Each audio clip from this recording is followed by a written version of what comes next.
This is a production of Cornell University Law School.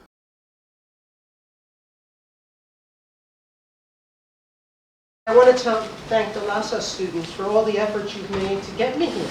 As some of you may know, last year US Airways canceled my plane, and there was no way for me to get to here in time.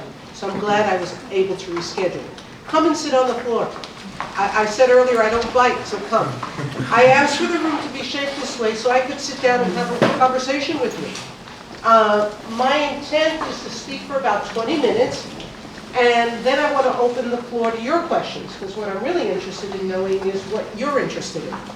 So when I was invited, I was asked to keep to the theme, or try to keep to the theme, of my Latina heritage, because this is a Hispanic celebration month, Heritage Celebration Month. And when I thought about what to talk about, especially to the LASA students, but also to the community at large, I thought I maybe would speak about the importance of my educational experience and the ways in which I think it will help all of you, what you're experiencing now. And I put it that way because I know that for most of you, law school has probably been the hardest of all of your educational experiences. They speak a different language in law school. They think in a different way in law school.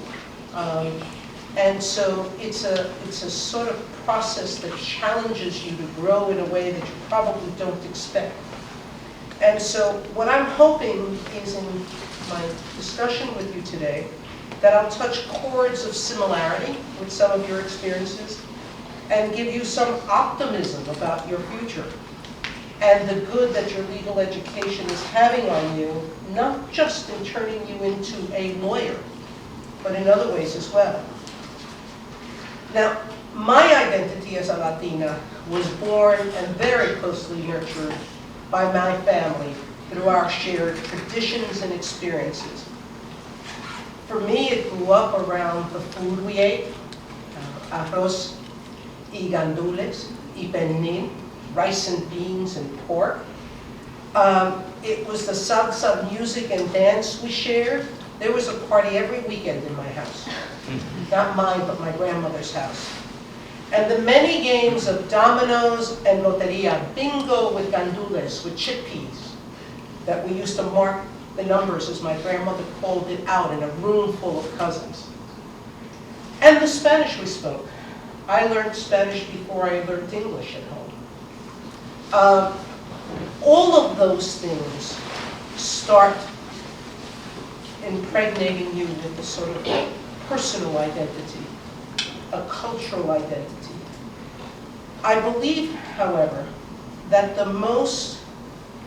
most first-generation college and for many law students, particularly those from economically disadvantaged backgrounds, that your college and professional school experiences, like mine, are the single most transforming events in our lives. I have often described my first week at college as a visitor landing in an alien country. I spent my first week at Yale Law School wondering what dean made a mistake letting me in. Yet I made it through my schooling and have even become a United States Circuit Court judge. So how did a kid from a South Bronx housing project end up being a federal judge? Well, it obviously started with the support of my family and friends, and I have on many occasions waxed effusively about how they helped me. Today I'm focusing, though, on the academic imprimatur that shaped my professional life, my Ivy League education, the education you're receiving at Cornell, and the doors that that education opens for me.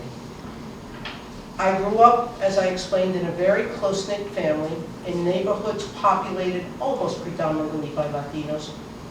Although I had some experiences with discrimination in high school, it was very limited, and I was protected by my family and friends in a very close cocoon that surrounded us. frankly, I didn't walk my neighborhood without an adult accompanying me. It's just not what a Latina mother did back then. When I went to Princeton, that cocoon was shattered. Now, I know I'm speaking to Cornell Law School audience, and I hope that by speaking about my experiences at Princeton and Yale, you're not disappointed. But I'm trying to sort of describe the experiences because I'm sure that many of you have had very similar experiences. You know, the first week I was at Princeton, I spent the entire week turning my room upside down to find the cricket that I heard in the room every night. And I had no idea what a cricket looked like. I had only seen an animated version in a Pinocchio cartoon. But that thing every night did cricket. Now I knew coquilles, but I didn't know crickets. And coquilles have a nice sound, they're very melodious and beautiful. Crickets just go, cricket. And, I mean, the thing is like ugly. And I went the entire week searching every corner of that room for the cricket. Near the end of the week, a friend of mine came over, and I told him about the cricket and how I was stymied on where it could be. And he roared laughing, saying to me, the cricket's not in the room, it's on the branch that's hitting up against the window of your room. You're hearing the noise from the outside. Now, I lived in big buildings in New York, okay? There were no crickets around. I knew what scurrying little things were on the floor, but certainly not things that made noise like that. Also during my first week at Princeton, I sat next to a woman outside the gym. We were registering for something or other. And she was from Alabama. She had the most beautiful accent that I had ever heard in the US, except for Spanish accents. And she was talking to me about the generations, her grandfather, her uncles, her father, who had attended Princeton. And she was telling me how proud she was that she had been, would have been, or was going to be one of the first woman of her family to graduate from Princeton. Now you have to understand that I was the first one of my cousins in New York to ever go away from home to attend college. My grandmother was shocked that I would leave home. And she wanted to know why I didn't go to City University the way all my other cousins had done, and why I was choosing to leave home to attend college in a place that was so far away. Far away, mind you, was only an hour and a half away. But that, to my family, was like the end of the world. But I'm sitting next to this Alabama classmate, and she sees two of my friends, Vanessa and Dolores, coming up. And she sees them laughing over something. And she says, isn't Princeton wonderful? All these different people come here. And I sort of looked at her and thought to myself, wow. And I thought she was different. Because she had an accent I had never heard. And to her, I was the other. It was the beginning of sort of my beginning of understanding that differences, if you want to, Shylock and Shakespeare, we are the same in the essence of who we are as human beings, but we don't share necessarily the same experiences. My friends at Princeton, many of them were from prep schools. Many played tennis or golf. Almost all of them had traveled, if not extensively, certainly more than I had. The only place outside of New York that I had ever visited was Puerto Rico, because that's where my family was from. But I certainly didn't know about European vacations or what California looked like. And at least at that point in my life, I didn't have expectations that I would ever have those experiences. The chasm I felt at Princeton was enormous. And It certainly did get better. But I had to do a lot to make myself feel like I could fit in somewhat. I spent my summers at Princeton doing things most of my other classmates took for granted and were just natural parts of their experiences. My first summer at Princeton, I spent rereading children's classics. Just as I explained to you, my parents were Puerto Rican. They only spoke Spanish. They had never been educated in the States. And they never exposed me to things as simple as Alice in Wonderland. I didn't know any of the kids' classics. Pride and Prejudice, Huckleberry Finn. None of those books had I ever been exposed to. As I was in my first English Lit class, there was a reference from Alice in Wonderland, and the professor took points off my answer because I didn't know what the reference meant. That was a sort of shock for me, that I had to go out and re-educate myself in something as basic as my childhood training. That summer, I also went to Barnes & Noble, not the Barnes & Noble that populates the entire United States now, but the one that started on 5th Avenue and 16th Street in Manhattan. And I actually went around asking people where I could buy textbooks to teach me, reteach me how to write English. And I was told by one of the professors to go to Barnes & Noble, and I went and bought grammar books and vocabulary power books. Grammar books from 1 to 8th grade and vocabulary power books. And I spent 2 years every day memorizing 5 new words, because I just felt deficient compared to my classmates in my mastery of English. And so these are things I did just to start feeling as if I belonged a little bit. Writing today still remains a challenge for me. I'm not a natural writer. Everything I write goes through multiple drafts. Not by other people, but by me. I put pen to paper, and then I go back to it, and I go back to it, and I go back to it, and I remember the rules of grammar. My law clerks hate me because I can quote them out of Strunk and White and other grammar books, what the rules are. I hate split infinitives, so stuff like that. But what I did was secure mentors to help me in that process.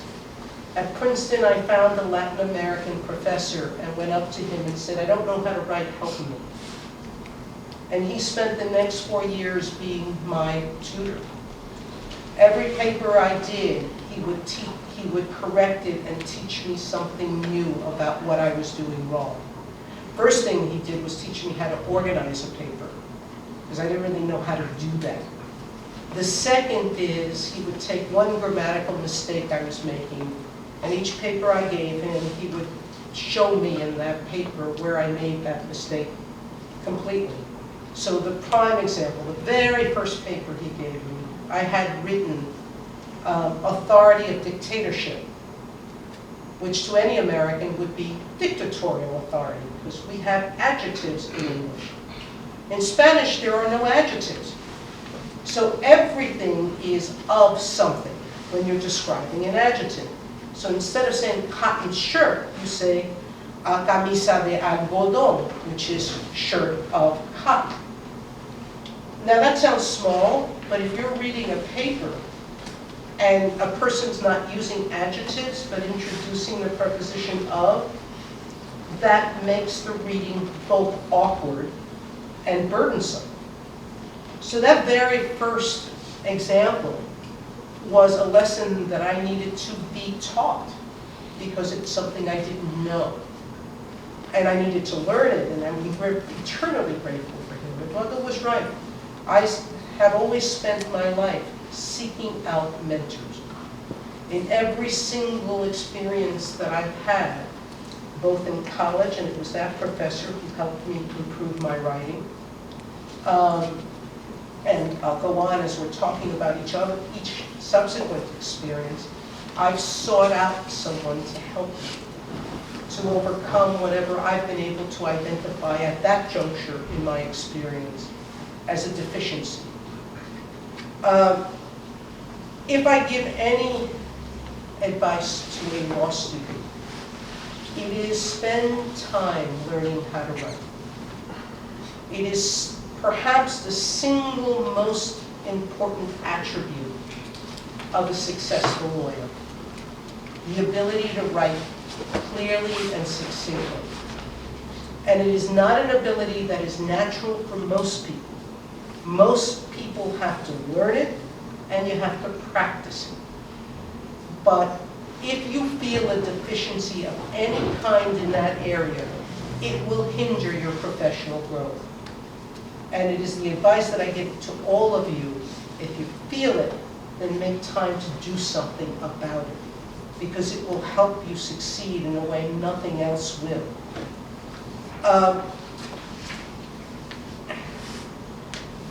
You know, I'm a kid, I'm doing all of this at Princeton, and that sense of not belonging, of that alien feeling, really remained. I don't know that I would have survived college, however, without Acción Puertorriqueña y Amigos. For those of you who are not Spanish speaking, translated it is Puerto Rican action with friends. And the with friends is because the Puerto Ricans included everybody else, including American Indians, that didn't have a group to join. And so we were made up of Puerto Ricans and South Americans and other Caribbean groups and Native Americans and whoever didn't have a home, okay? We also had at Princeton what was called then a Third World Center. And the Third World is a concept that most of the students in this room don't understand because it's not part of your modern lexicon. But when I was in school, the Third World were the developing countries. And that largely included most of South America, China, India, etc. But we were all had a sense of being part of the developing world, including Africa. And so the Third World Center was the cultural center for the minority students at Princeton. They don't have the Third World Center there anymore. And it's sort of interesting to me how the world has moved on. But the fact that there's a LASA organization here suggests to me that the need for a place to feel culturally secure still exists. That there is a need for kids who come from a different environment to ground themselves in their new environment against something that feels secure. And what feels secure in many ways is spending some time with people who share your background, your language. Is that a good or bad thing? I think it's a good thing. I think it's good because it gives you a base from which to jump forward. It can be a bad thing if you use that as a method of segregation from your community. And there are groups that do that. And when I see that, I feel that that's the wrong step to take with an organization like this one or any other interest organization that you might belong to. You see, its purpose is to give you a sense of security about moving forward. A sense of security in integrating in your environment in a way that lets you feel like you're not going to fall off a cliff, which is how I often felt at Princeton and even more so at Yale, okay? And so at Princeton, although I was a very, very active leader in the Latino movement on campus, we recruited heavily for students. We lobbied the administration for Latino faculty and got the first Latino dean at the school during the time I was there through our efforts. I did lots of things with the Third World Center, so that was important to me. But I also worked very actively in non-minority issues. I became a member of the university's discipline committee. I worked at the computer center, not just at the Third World Center. I took an active part in as much of the larger community as I could. At the end of that experience, and a large measure because of the support of Acción Puertorriqueña, my friends at the Third World Center, and my other college activities, I was awarded the Pine Prize in my senior year at Princeton. The kid who didn't know how to write was honored for academic excellence and commitment to university service. It was a sort of heady accomplishment. Not because I did it, but because I knew I did it and I didn't do it alone. I did it with a lot of help from a lot of people who worked hard with me on all of the organizations that I did things with. I did it with the help of a professor who gave me enough caring to assist me. I said when I accepted the Pine Prize, and I say now and will say forever, that it was not I who earned that prize. It was all of the students who had preceded me, all of the people who had helped me. It was a jointly earned prize. And for me, I think that's a second bit of advice that I give to you as students. You're not in what you're doing alone. You're there with other people. And if you really do understand that seeking out help is not an admission of failing, but an admission of pride in yourself. Because it takes a lot of self-confidence to be able to say to someone, I don't know how to do this. Help me, please. I think that's the strong person. It's the person who's stronger than the one who sort of puts on the facade of being able to do everything and then fail at the task. The real challenge is admitting the potential of failure if you don't seek it.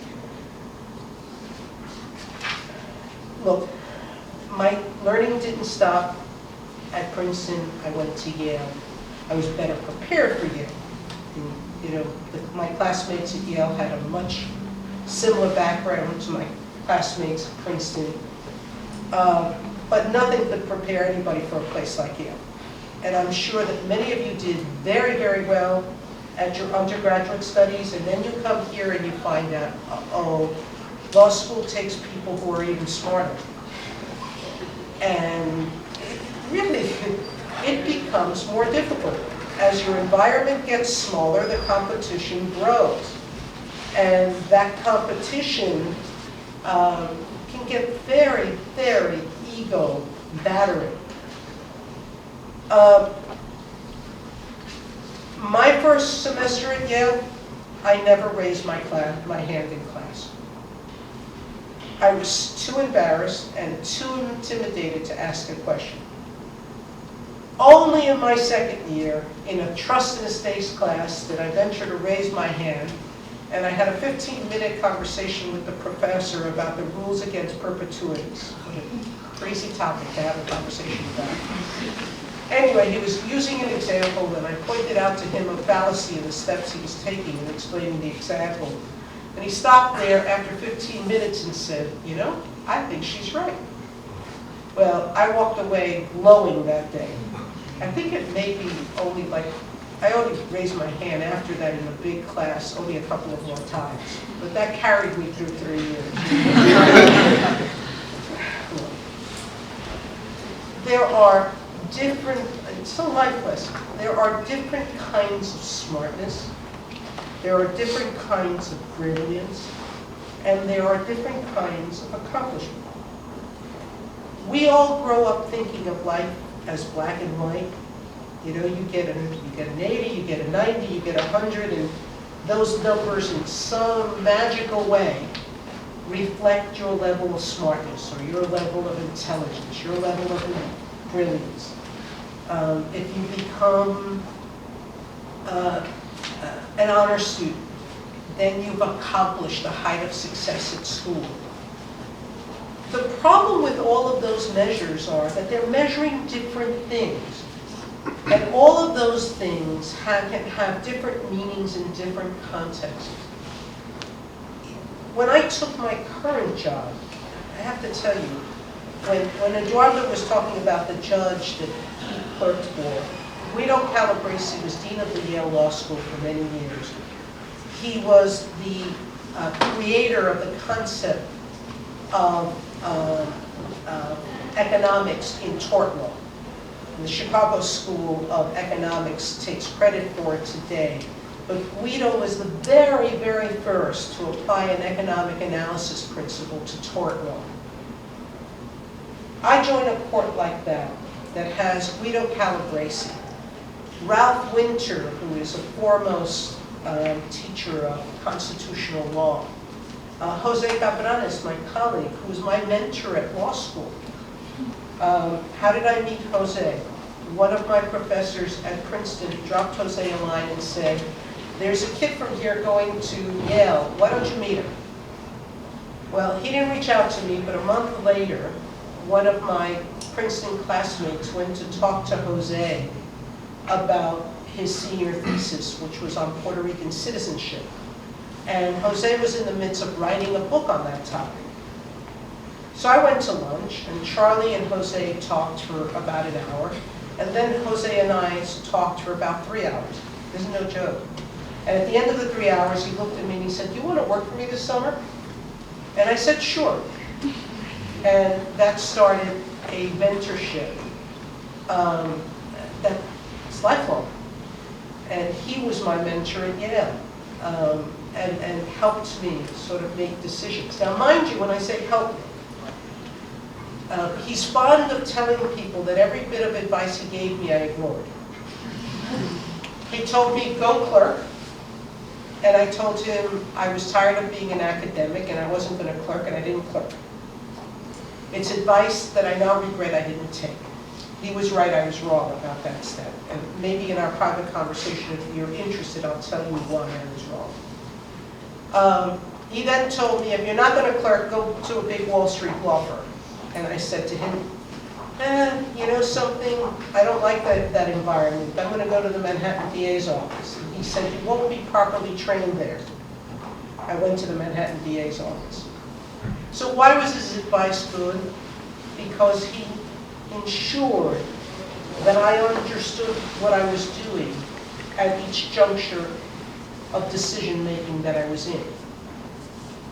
It is important that every step you take to think it through, to seek out the pros and cons, and make a personal decision for yourself about what you think feels right for you, based on your own self-assessment of your talents and interests.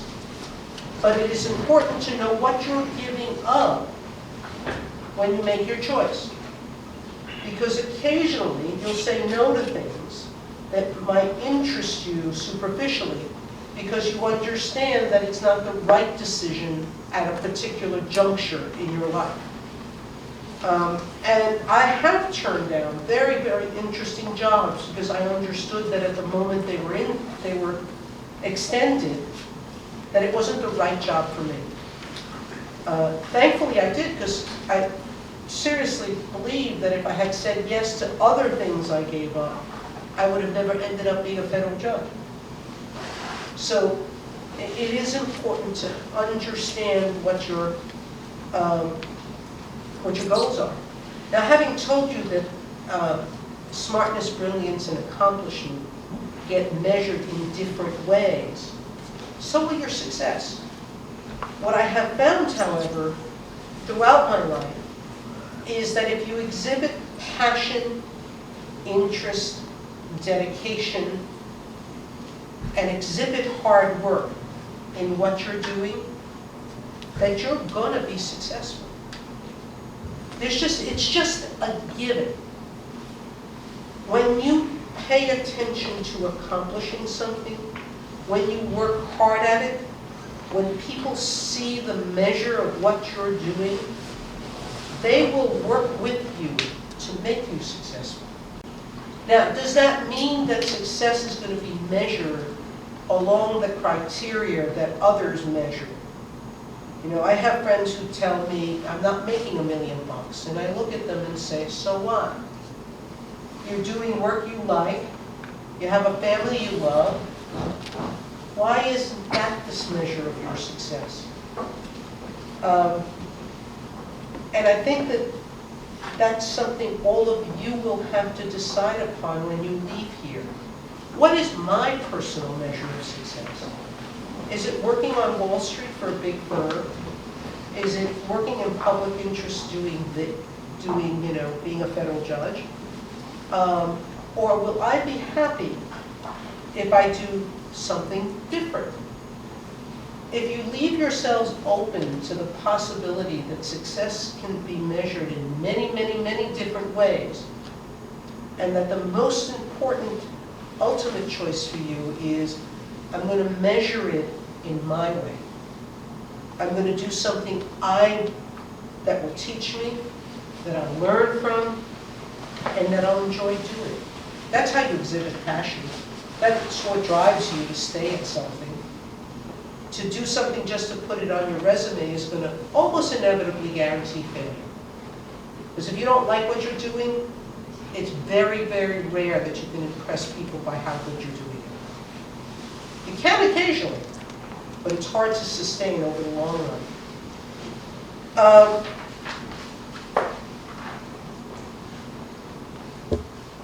Look, throughout your lives, things like Lao Tzu, for those of you who are Lao Tzu students, for those of you who belong to organizations, they will help you. Staying involved in your community is an incredibly important way of maintaining your identity, of keeping you grounded, of giving you a sense of security about what you're doing. But it is important, as I started at the beginning to say to you, don't use it as a method of segregation. Use it only as a method of jumping off to do other things at the same time in the larger community. People of color, people of economic backgrounds, we can survive in alien worlds. We can flourish and succeed in them. And we can make contributions to them. My being here today shows that LASA students are a part of the network and fabric of this law school. It's an important accomplishment for you to have reached out and brought me here. Take pride in it. You're becoming a part of this institution and making it grow, making it expand its horizons and its visions.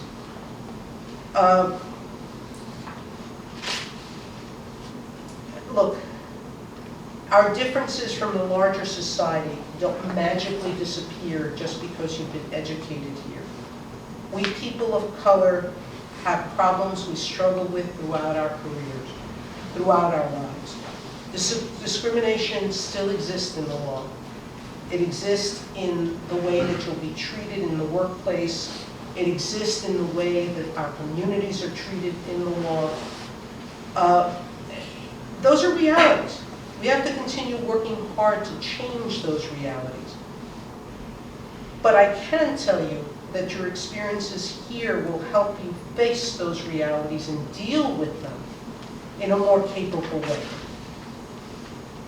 There won't be, for many of you, a harder experience than the transition that you're making here at law school, ever again in your entire lives. You're going to be challenged professionally, but nothing will be as alien-producing as you have felt during law school and college. I don't live in the Latina world of my youth. I have a lovely apartment in a yuppie neighborhood in Manhattan. I have worked in job environments that are challenging, stimulating, and engrossing, but none of them are controlled by Latinos. I now routinely travel the world, eat in the finest restaurants. Only last night I got to eat mofongo. But as accomplished as I am in my professional settings, and I have sat with the President of the United States and with the governor and mayor of multiple cities and states, I have sat next to actors and actresses,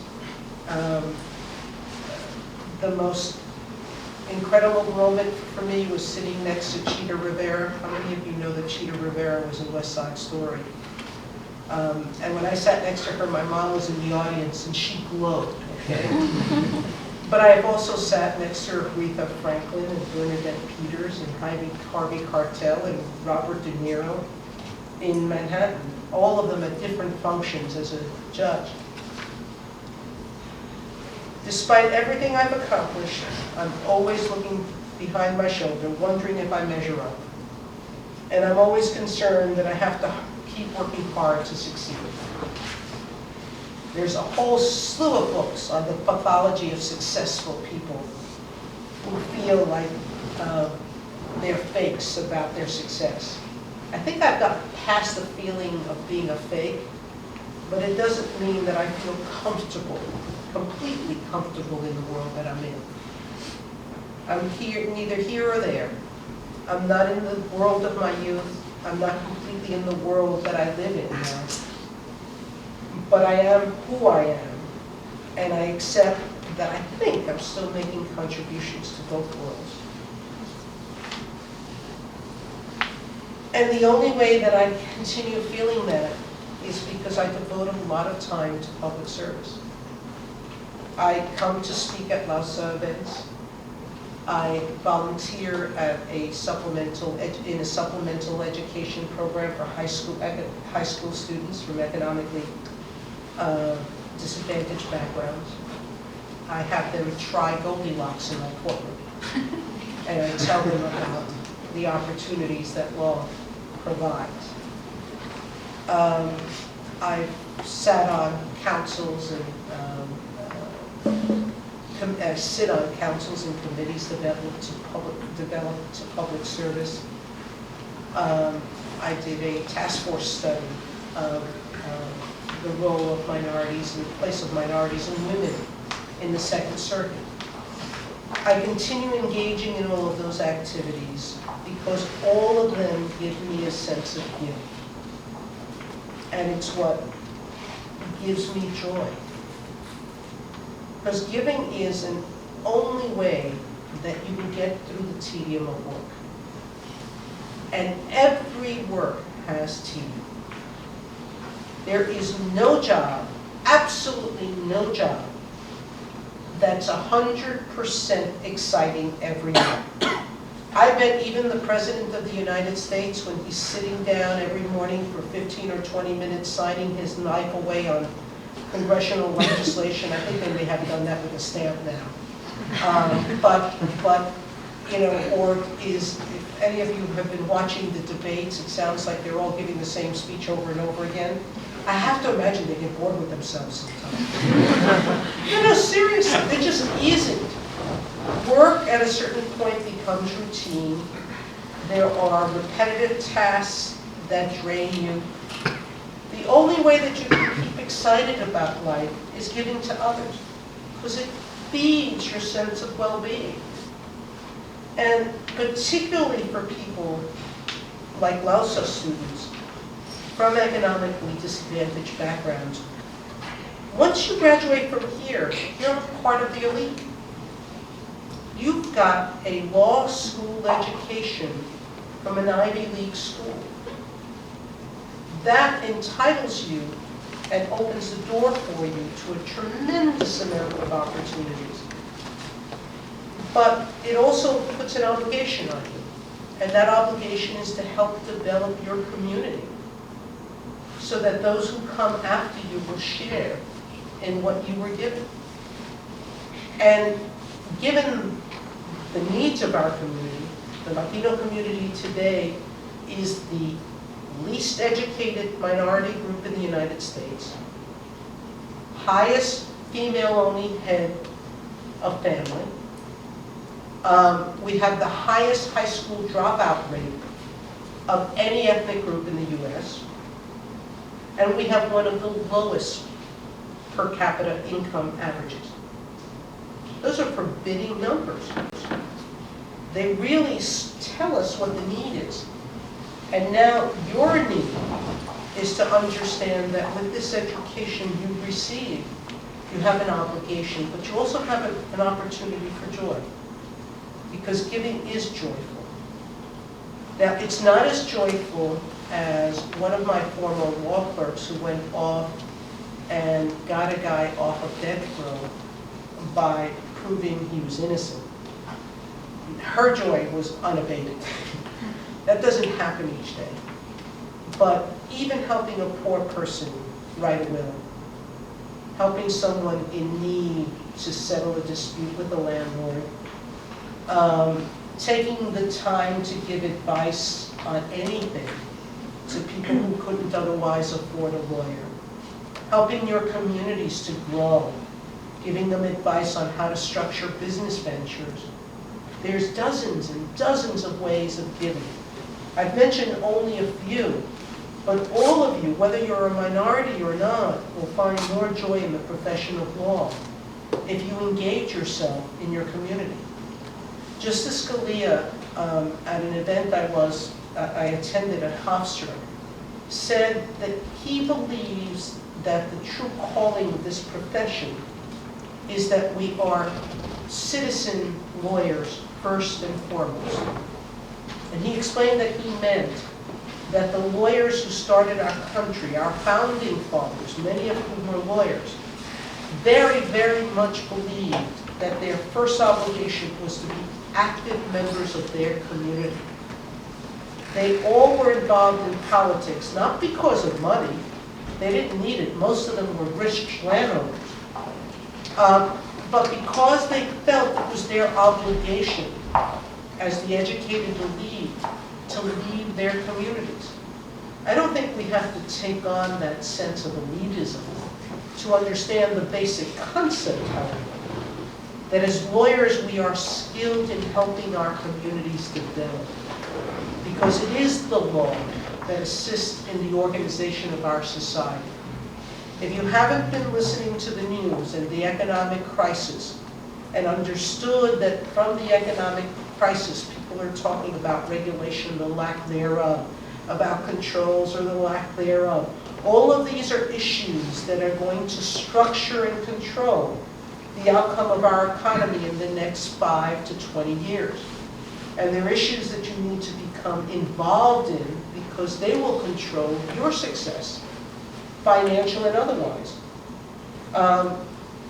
But all of that requires an active participation in your communities. We have a lot to do as lawyers. We have great gifts that you're given by your education. I can tell you on my part that I have felt nothing but joy from being a lawyer. I love law. I have, and Eduardo was telling you, I've been drawn to it since I was 9 years old.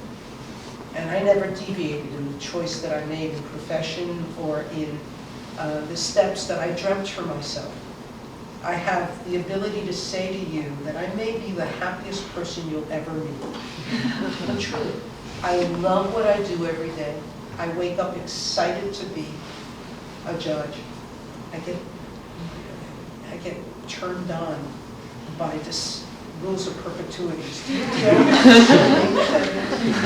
one of my former law clerks one day said to me, Judge, and he was a great, great, great lawyer, and he came to me and he said, Judge, I just don't have the passion for law the way you do. And I looked at him and said, well, you're crazy, you're a fabulous lawyer. And he said, no, it's not just being a lawyer, it's just loving to think about the law. And I do. I can sit and think about a small, arcane legal problem for hours and hours and hours. But the wonderful part about what I do is when I do that, it's not like professors who are doing it to write an article that some people may or may not read. I'm doing it because it has an impact on a decision that somebody's bringing to me. I have an actual direct effect on a case. And that is so gratifying to me. I don't, being a federal judge isn't that easy, so I know most of you are not going to have that opportunity. But you will have opportunities in multiple ways to get the same satisfaction. All I can encourage you to do is to stay focused on looking for that for yourselves. And I hope that I will meet many of you, not just at Cornell, but practicing before me. I hope that for others of you, I'll meet you in academic circles. And for the remainder of you who don't stay in the law and take your legal training and apply it somewhere else, that you'll remember how valuable this experience was in helping you grow. What I started in saying to you is I came today to talk to you about what you want to hear. So I'm going to open the floor to that conversation. How's that?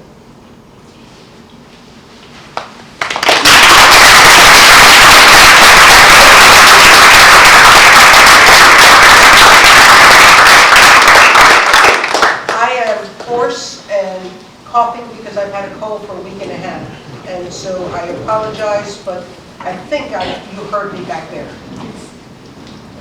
All right, who wants to take? You want some water? Oh, I have some, thank you. Thanks. I thought you were raising your hand with a question, but I see one back there. Can you give concrete examples of discrimination based on race? We had a female partner come here, talk about her experience as a female lawyer. And she gave a story about how they were doing something in a huge room full of lawyers. She was the only woman, and somebody thought she was a secretary and told her to go fax something, and she was the head partner for that practice area. Do you have a similar kind of story you can just... I have many, okay. I was a DA in Manhattan, and one day I'm standing at the front of a desk facing the judge. So there's a prosecutor's desk and there's a defense desk. And the desks are perpendicular to the judge's bench. And I'm at the beginning of the desk, and next to me are 4 men, each of them assisting me in a different way. All of their roles. One's a paralegal, one's a reporter for something else, another one's whatever their roles they're filling. About 4 times in a row, defense attorneys came up to the man at the end and said, "Are you the prosecutor?" "No." Go up to the next man. "Are you the prosecutor?" "No." Go up to the third man. "Are you the prosecutor?" "No." Come to me, and they'd walk away. All right? They looked at me, and it became a joke. It was like, what in the world is going on? Depositions. I'm the woman in the room, and the adversary party is sitting there and turns to me and says, "Can you get coffee?" Those are tiny examples. I give a more recent one. I'm walking through the courthouse and a marshal says to me, "Hello, sweetie." Can you imagine a U.S. Marshal ever saying "hello, sweetie" to one of my male colleagues? I can't, okay? Those are the small ones, okay? My first year in the DA's office, the way then, and I don't know if it's still true, that you progressed in the office was you started on misdemeanors, and at the end of the first year, each of the bureau chiefs, there were 6 bureau chiefs, would select somebody in the group to promote to felons. And the ascension into felonyhood occurred every 3 or 6 months, I don't remember, but at regular intervals. And at each interval, there would be a new selection among the people that had started with you.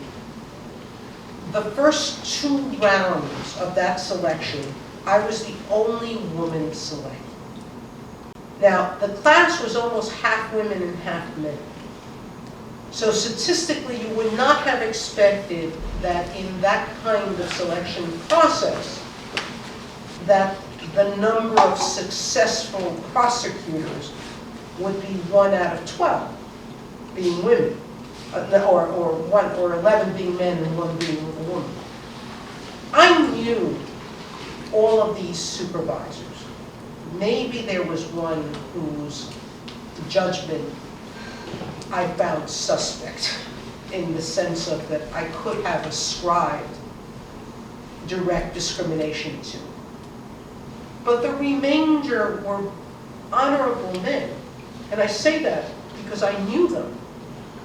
And what I realized is that the measure of success in that office, the measure of what was successful, was based on what those men knew. They picked people who acted as prosecutors the way they did, because that's what they knew worked. And so all of the first 12 people, myself included, by the way, who were selected were highly aggressive, very in-your-face prosecutors, because that's the model that they all were. It's very hard to think of and judge someone else and see them possess different traits or different attributes, and understand that those traits and attributes can be just as successful. As I watched the development in the office, the women caught up, they all went into felonies, and over time, the numbers of women and men in positions of power became more equal. But that beginning selection process really showed me that sort of the cultural overlay is still very, very large. What's another example of sort of those sort of blinders, cultural blinders? Has to do with the federal exemption that was created in the courts over domestic matters. For decades, federal courts would abstain from hearing any matter that they thought involved a family issue. Now, think about that. In most European countries, family law issues are federal issues. They are of such importance and primacy in those cultures that those cultures believe that family law, above almost any other law, is a national question. Equal to citizenship, equal to taxation, equal to any of the other issues that they put in their federal judicial system. America did the reverse, with federal judges routinely abstaining from family law issues because that was a matter only of state concern. That was until the Supreme Court came back and said, slapped our hands and said, guys, there's no such exception. Abstention doctrine. Abstention is very rarely exercised by federal courts. We shouldn't be doing it unless there's an express statutory or other reason to do it, and family law issues are not among them. If there's an independent basis for jurisdiction, you must take the case, even if there's a substantive issue that might touch upon family law matters. That's the most recent of those examples, but I know that there's a rich, rich body of literature in the feminist theory of law literature that talks about the empirical studies and others that have been done about the effects of both gender and race on decision-making in the courts. Are they right? Are they wrong? There's no right and wrong. There's just a sort of given reality that women fare worse in bankruptcy issues than men is an important question to be asking about, and an important one that leads itself to questioning, is there some sort of structural reason for this? Or what's the cause of that fact? Those are issues that still have to be answered. I don't know if I've responded to your question. Yes, thank you. Yes. Hi, I'm wondering if you ever felt that as you went through your educational experience and and increased your professional life. If you ever felt like it was making you feel isolated from your family or your existence back in the Bronx. Well, that was part of what I was talking about. I really,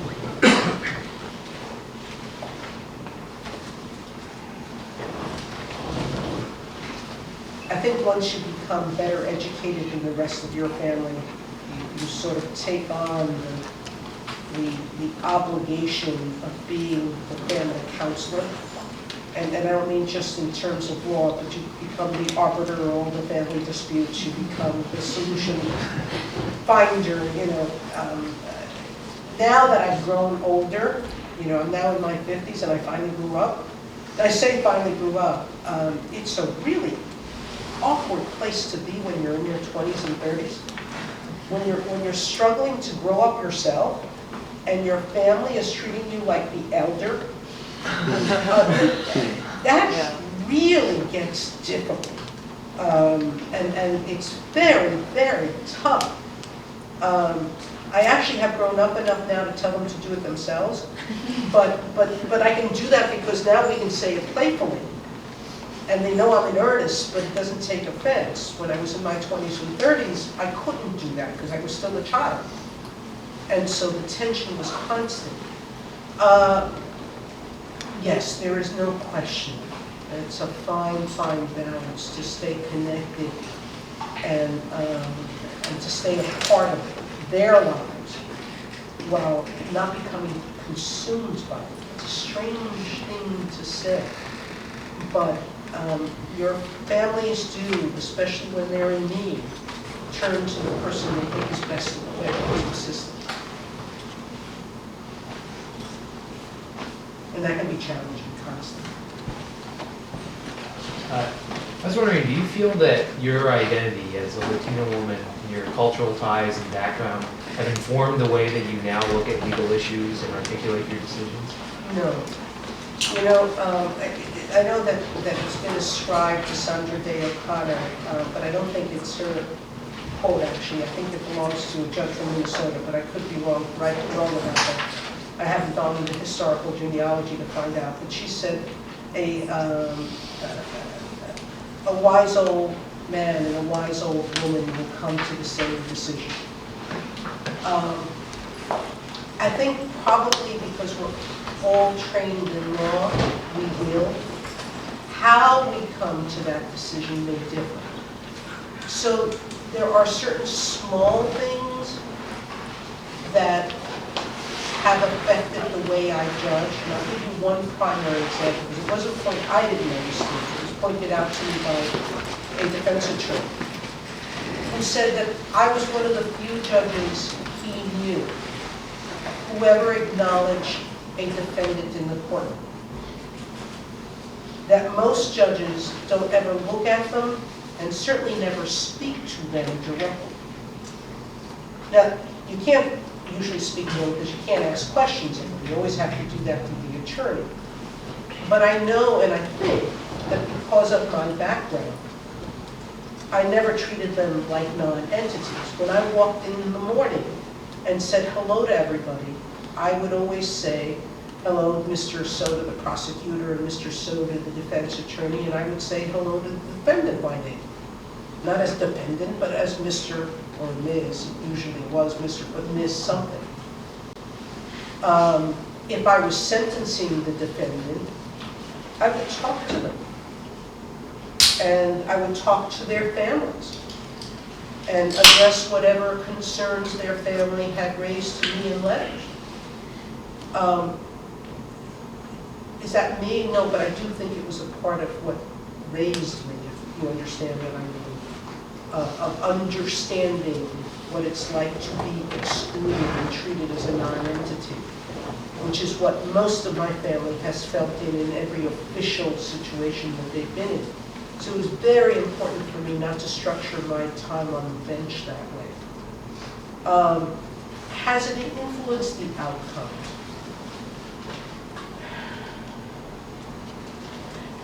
That's almost impossible. I don't think so. I think that whatever Justice said, wise old man, wise old woman, The outcomes are dictated by law, a process of thinking, a process of approaching a legal issue. You can't change that merely because of your life experiences. What might change is what facts you're willing to consider or see, because your life experience may make you more sensitive to the testimony someone is giving you and to making connections that you might not otherwise see. But then I wouldn't know how a colleague who didn't have my experiences would see those facts, so it's tough for me to decide, to say that. Yes? I'm curious, with your identity, again, as Latina, as a woman as well, do you find that now where you're at in life, people tend to, I guess, perceive you in that respect, like in a positive light, or do you think that still people might have biases against, you know, those, I don't know, I don't want to say stereotype, but ideas that they have associated with those roles? I'll tell you a story. About 4 years ago, maybe a little longer, I'm now losing track of time. There was this very famous Puerto Rican restaurant owner in the city who used to have these dinners on his rooftop, which was in Midtown Manhattan. And he was known for inviting groups of people to come to his rooftop parties. And there would be from rags to riches. You know, he would invite, as attended, President Clinton and Hillary Clinton at the time, and then beggars from the street he met who he thought were interesting. And, you know, in his restaurant he would meet these interesting people and then invite them. So one soiree he had on his rooftop was to invite young Latina professionals in the city, so that just to sort of introduce them from different walks of life. So he invited people from law, medicine, advertising, banking, from every profession. There were young Latina women. I walk in, at the time I was about 49, 48, so this must have been about 6 years ago. And I thought I was one of those young Latina women, until I walked in and there were about 5 women who I knew, who were my contemporaries, the publisher of El Diario, La Prensa, a couple of actresses that I knew, newscasters that I knew, one journalist, one businesswoman, my contemporaries in the professional world, okay? And we get surrounded by this group of women in their 20s and 30s, and they're standing there firing questions at us and telling us how much they admired us and how we were the role models for their lives. I walked out of there. I went into therapy with a friend for about 3 months to get over the fact that I had grown old. Seriously, you're laughing. But I walked out of there realizing that I almost felt like overnight I had gone from the mentee to the mentor. And clearly to that group of young women, I was what they told me. I had become a role model, an aspiration. That was sort of sobering for me, because I still felt young. I still do. You know, when I think about myself, I don't know how the rest of you, when you project an image of yourself, I'm still that little kid with really close cropped curls when I was 3 years old. You know, and I just haven't quite grown out of that yet. But I do know, I get letters, I get kids who stop by and talk to me all the time, that I have done things that excite some of them. And sometimes I get overwhelmed by that feeling, okay? But there are still people who look at me with suspicion, who, all you have to do is read the internet blogs from recent days. You know, when I was going through my confirmation process with circuit court, and I'm still being labeled an ultra-liberal. I find that such an interesting label, because when you look at my actual record, certainly that I have decisions that come out in ways that some people would label liberal, but I have an equal amount that have come out in ways that people would consider conservative. But I'm a Hispanic woman from New York, and the label has attached itself independent of my record. No matter what my record is. The Senate assumed that I was a liberal, and one of the questions I was asked was to report to them on how many cases I would have downwardly departed from the sentencing guidelines. Now, I paid no attention to that when I was a district court judge, but they forced me to do the statistics. I did the statistics, and to my amazement, and certainly something I didn't aspire to, I departed half the number of times of the national average downward, and departed upward twice the number. Now, what accounts for that? I'm a rule player. I'm a former prosecutor. Life experiences do affect your decisions. And so I'm not anybody's ultra-liberal when it comes to criminal law issues. I'm probably well within the mainstream and probably more conservative than most, but I will always be viewed as an ultra-liberal because I've been labeled. Is that good or bad? I don't really care, because I do what I think is right under the law. But the point is that, yes, there are labels people will apply. And it was more difficult when I was first on the bench, because many people were skeptical about my capabilities. And I know I had more struggles with lawyers over taking control of my courtroom. I remember one case, actually, which got me a pretty incredible reputation in the securities area.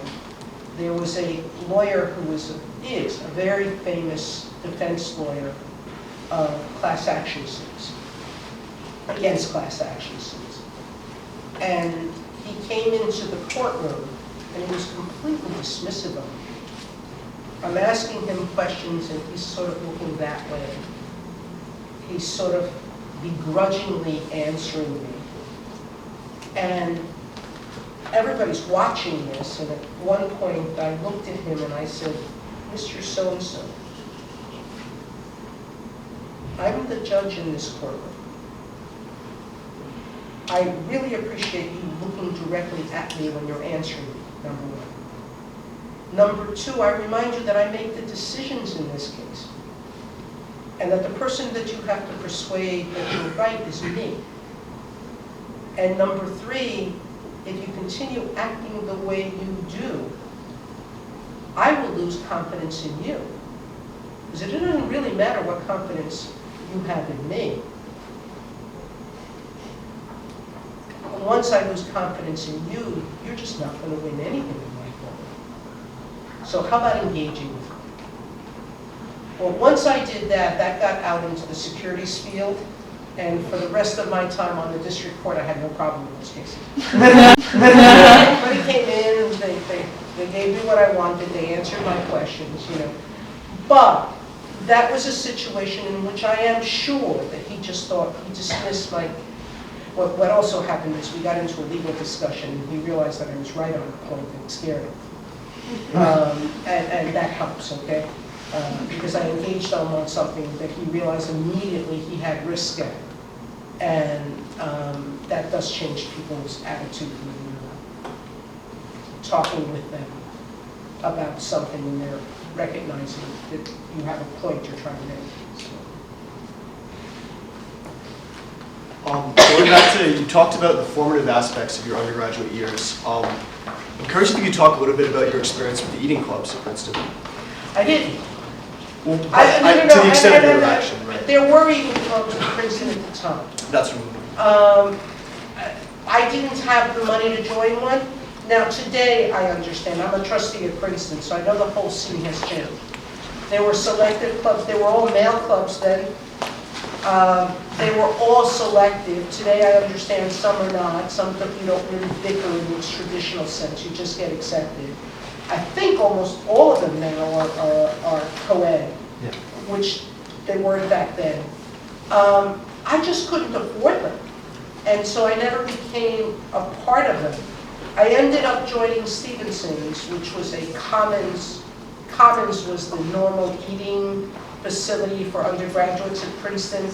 And they had something that was a little bit more expensive than the Commons, way off of the main campus, that gave you a sense of belonging to a club, but not. And the only reason I joined Stevenson was it was right in between the Herb Will Center and the Computer Center, and I worked at both places. So I got to eat at both.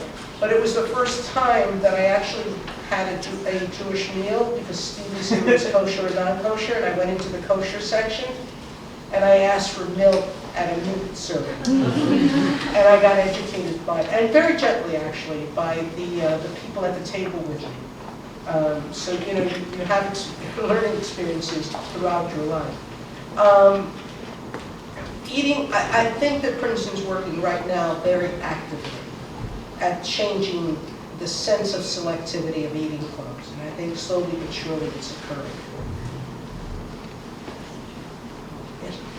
Yes, I want to know a little bit more about this process of confirmation by Senate of your nomination, and especially the fact that you were first nominated by President Bush and then by President Clinton. I just want to know if this affects you for your second nomination. I want to know a little bit more about it.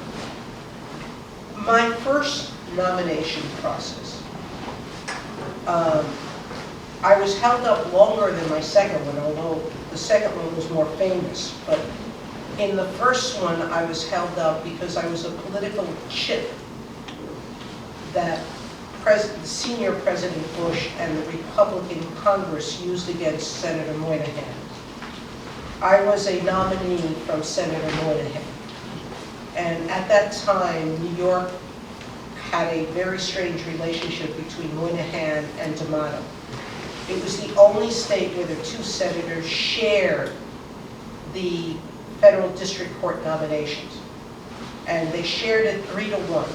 Whoever president was in office, that senator, if it was the Republican, would get 3 nominations, and the Democrat would get 1. In normal political circles, the senator of the president's same party gets to make all of the nominations. Moynihan and D'Amato had this very unusual relationship. I was one of Senator Moynihan's selections. My nomination at every step of the way was a political battle based solely on horse trading between the senator, the Republican Senate, and the president. I got a call before my name was sent by the president to the Senate from the then General Counsel's office to President Bush saying to me, "Your name won't go to the Senate today because your senator won't cooperate." I had no idea. This was a cold call in the middle of the afternoon. I had no idea what to say, and I said to the guy who called me, "I'm sorry, what am I supposed to do with this information?" And he said, "We're just informing you. You might want to tell your senator." So I dutifully picked up the phone and called Senator Moynihan's office, and his assistant said to me, as I reported what had occurred, he started to laugh, and he said, "Don't worry about it, Sonia.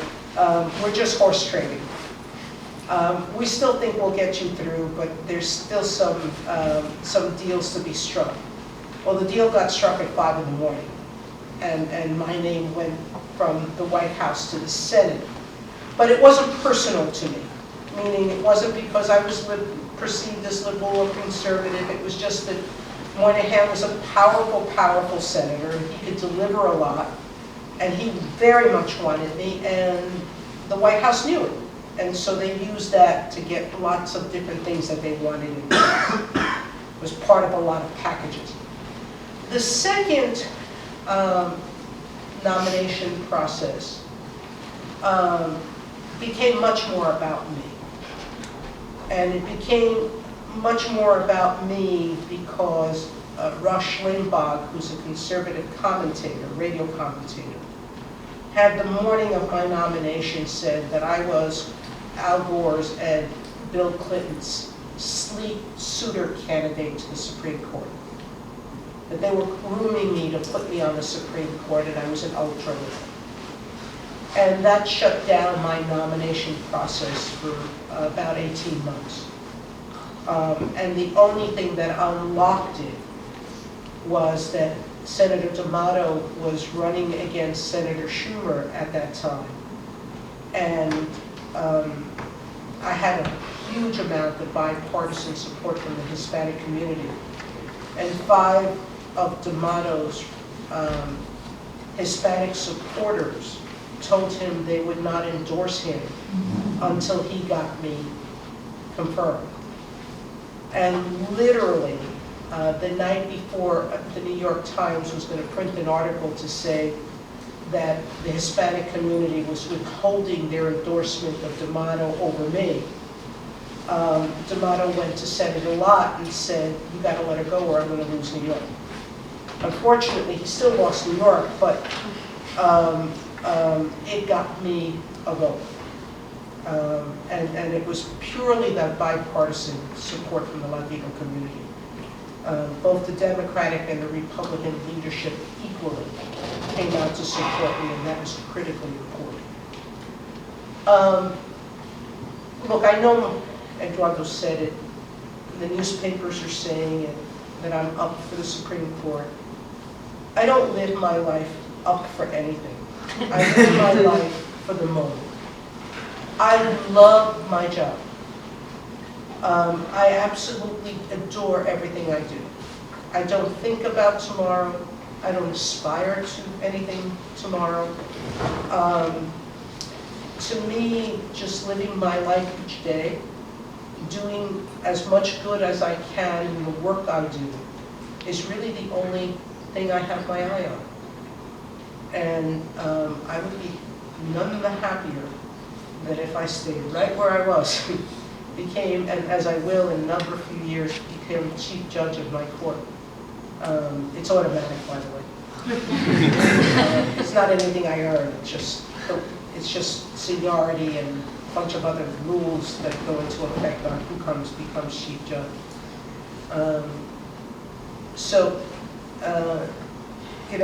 There is, as I said, a label that's applied to me. I don't think I'm not political.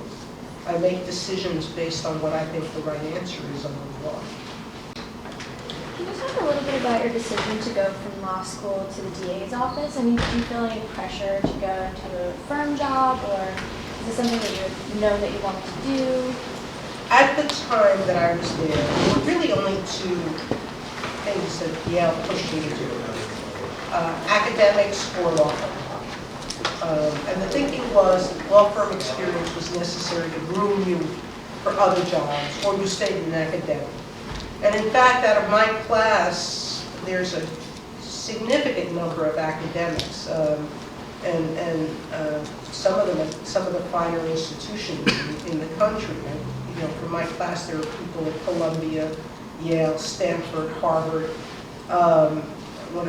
Among my classmates are Martha Minow out of Harvard, Susan Stern out of Columbia, Bill Eskridge and Steve Carter out of Yale. There's just a lot of academics. The DA's office was a very small, there were only 3 of us who went to the DA's office. What happened to me was that I had been at a big law firm during the summer. And I got called in to work on this massive preliminary injunction with a senior associate. And he and I spent about 5 days preparing the papers. Now, I was working till 11 o'clock at night, and he was working till 3 or 4 o'clock in the morning. In the morning of argument, we went to the partner's office, and he prepped the partner for the argument. And we left for court, and the partner argued, and we came back. And I was thanking him for the associate later that day for the experience, and commiserating, or thought I was commiserating with him, and say, feel really badly after all of that work you did that you didn't get to argue. And he looked at me and he said, oh, you know, it's not so bad. I got to watch a brilliant partner argue the case. Now, I know now that he had to say that because that's the right thing to say to a young associate. At the time, I thought, my God, I don't want to become like that. And this is my ego talking. I just couldn't imagine myself not being able to go into a courtroom. It was just like beyond me. And in fact, that was the right choice for me. I loved the courtroom. But not everybody does, by the way. It's an experience that can be very challenging for many people. For me, it was a wonderful environment for me. And so going to the DA's office was a real alternative because of my own personal strengths. And it was the right choice. I do think, however, and I know that public service jobs of that nature often won't give you experience in writing that you need as a young lawyer. And they don't give you the sort of close attention to skill development that will happen at a place like most law firms. And so now I counsel people very carefully about the choices they're making, because there is skill development that has to go into the sort of progression that you're doing in your career. And law firms do give you valuable training in writing, in attention to detail, in other things that you might not get at many public interest jobs. And so doing it for a couple of years, 2, 3, 4 years, to develop that skill set can have some advantages. And I think ultimately I was very glad that I jumped from the DA's office into private practice after that, because I was able to develop those skills more there. I must admit that I've been inspired by what you've said so far. I come from Nigeria and I'm doing the master's program here. I started off in a big commercial practice, and I had an option of working in an oil company. I got invited to my former university to lecture. And when I made that decision to take up the offer, I made a lot of challenges. A lot of people told me I must be crazy. Within the family, family, friends. But I just made up my mind that, I wanted to be independent. I wanted to contribute to my former university.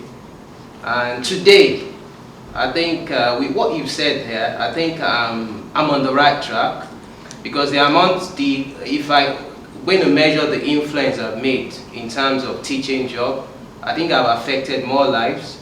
I've been able to accomplish a lot of things I wouldn't have accomplished if I stayed in practice in the oil company. I might have made more money, obviously, but I've been here for about 2 months now, and I can tell you, every other day I get emails from my former students wanting my opinion about certain issues or writing a reference letter.